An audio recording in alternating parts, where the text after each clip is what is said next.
Good day and welcome back to Iran Daily Newsfeed.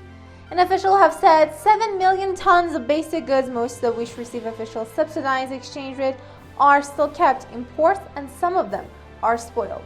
Quoting an official by IRGC-run Fars news agency, at least $5 billion is needed for the clearance of remaining goods left in ports that have been stored for several months to several years. Meanwhile, as the rogue wars, mainstream media and apologists have been blasting international sanctions for the lack of foodstuff and medicine in the country without mentioning official corruption and mismanagement.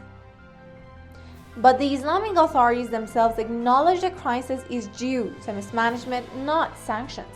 For instance, in 2020, Anadolu news agency quoted the chief of Iran Chamber of Commerce, Industries, Mines and Agriculture, who is a trustee of Ali Khamenei, saying, "I dare say that more than 90% of our problems today are due to the wrong decisions of economic ministers and government officials, and about 10% of countries' economic problems belong to sanctions." Before the 2013 elections, Rouhani himself used to say that 80% of economic problems are related to incorrect economic policies and only 20% are related to sanctions.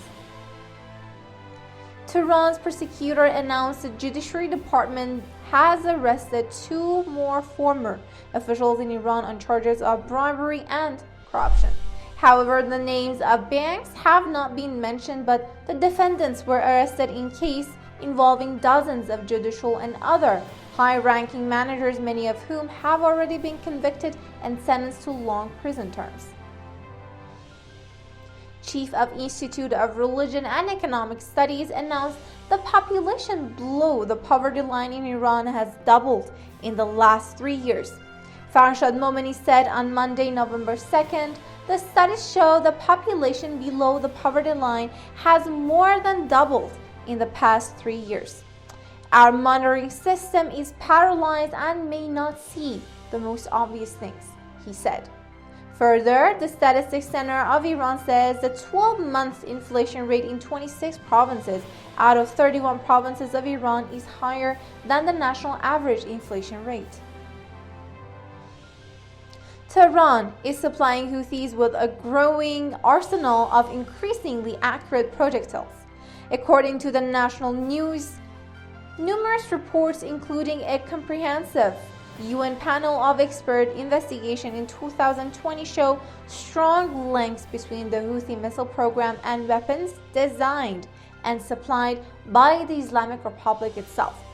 Tehran has long displayed expertise in building ballistic missiles, but in the recent years it has improved its accuracy dramatically.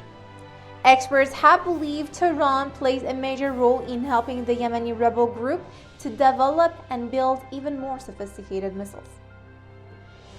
And that was all for today. I'm Kate, and thank you for the privilege of your time.